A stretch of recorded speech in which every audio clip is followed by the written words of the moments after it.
Welcome to The Explainer. Today, we're going to unpack one of the biggest ideas in all of science and then show you how it's secretly running the technology you literally use every single day. I mean, it sounds like a trick question, doesn't it? But believe it or not, the answer connects the mysteries of the cosmos directly to the phone in your pocket. And the story starts with a huge crisis in physics, a deep contradiction that had scientists completely stumped over a century ago.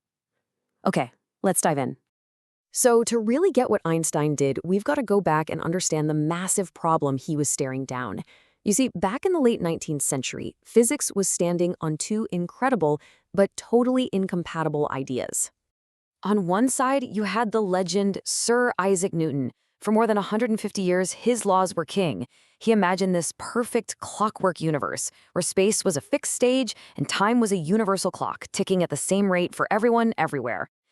But then, along came James Clerk Maxwell. His equations for electricity and magnetism were beautiful, but hidden inside them was this cosmic glitch. They predicted that the speed of light was a constant, an absolute speed limit for the entire universe. Do you see the problem here?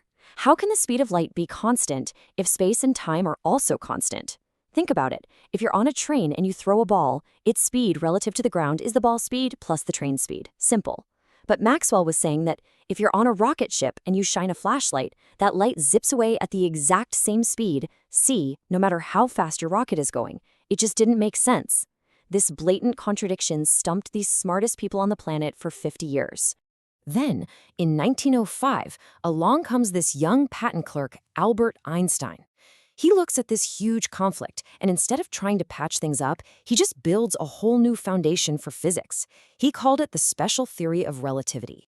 Einstein basically said, okay, let's just assume Maxwell's right. What happens then?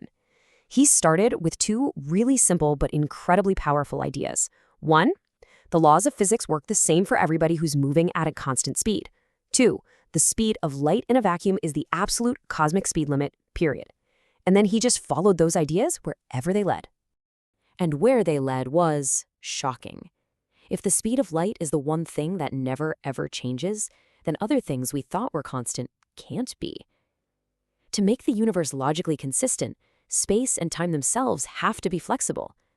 They have to literally stretch and shrink depending on how you're moving. So here's the crazy part. The big consequence is something called time dilation.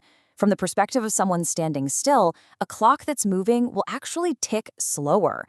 An astronaut could fly off near the speed of light for what feels like just a year to them, and when they come back to Earth, decades have passed. Everyone they know is old. Time isn't this absolute universal thing. It's relative. But Einstein wasn't done, not even close. As amazing as special relativity was, it was missing a piece of the puzzle. It worked for motion, but it was totally at odds with Newton's theory of gravity, which imagined gravity as a force that acted instantly across any distance.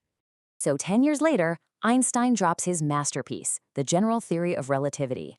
He said gravity isn't a force at all, it's just a property of the universe's geometry. The physicist John Archibald Wheeler summed it up with this absolutely perfect line. I want you to picture spacetime as a giant, stretchy trampoline. Now, take a heavy bowling ball, that's our sun, and put it in the middle. It creates this big dip, a warp in the fabric, right?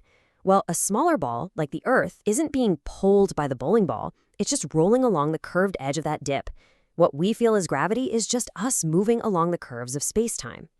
And this warping, this bending of the universe's fabric, doesn't just mess with space. It messes with time, too. So the crucial takeaway here is that time actually flows more slowly where gravity is stronger. A clock on the surface of the Earth is deeper in our planet's gravity well, so it will literally tick slower than an identical clock on a satellite way up in orbit where gravity is weaker. Okay, I know, this all sounds completely bizarre, like something out of science fiction. Time slows down, gravity bends space. But Einstein didn't just dream this up. He gave other scientists ways to test it. And one by one, the universe proved him right. First, his theory perfectly explained this weird little wobble in Mercury's orbit that had bugged astronomers for years. Then, in 1919, a scientist named Arthur Eddington used a solar eclipse to prove that the sun's gravity was literally bending the light from distant stars, just like Einstein said it would. And then, in 1959, they actually measured time slowing down due to gravity right here on Earth, in a lab. Every test they threw at it, relativity passed. All right, so we've got two super weird effects. Moving clocks run slow, and clocks in strong gravity also run slow.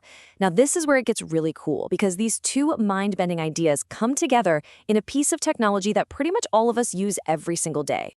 Your phone's GPS works by timing radio signals from satellites orbiting way above us. It listens for signals from at least 4 of them and figures out where you are based on the tiny differences in when those signals arrive. The whole system depends on ridiculously precise timing, which means, you guessed it, it has to deal with both of Einstein's relativity theories at the same time. So first, let's look at general relativity. The GPS satellites are way up there, about 20,000 kilometers high, where Earth's gravity is a lot weaker. According to Einstein, this means their super accurate atomic clocks should actually run faster than our clocks down here on the ground, by about 45 microseconds every day. But at the same time, those satellites are absolutely screaming around the planet, moving at 14,000 kilometers an hour. And special relativity tells us that because they're moving so fast relative to us, their clocks should run slower, by about 7 microseconds a day. So you've got this tug of war happening. General relativity is speeding the clocks up, and special relativity is slowing them down. When you do the math, the gravity effect is stronger.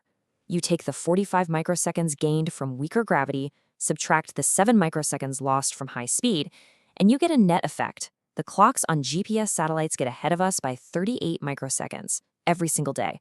38 millionths of a second. I mean, who cares, right? It sounds like absolutely nothing. But when your entire system is based on timing signals that travel at the speed of light, an error that small is a complete disaster. And this is where you really see what's at stake. If the engineers who built the GPS system just ignored that tiny 38 microsecond drift, the errors would add up at a rate of about 10 kilometers every day. After just a few minutes, your phone would think you're in the next town over. The whole thing would be completely useless. So what did they do? Something pretty brilliant, actually. They deliberately build the satellite clocks to run a tiny bit too slow while they're still here on the ground. Then, when they launch them into orbit, the combined effects of relativity speed them up by the exact right amount, keeping them perfectly in sync with Earth.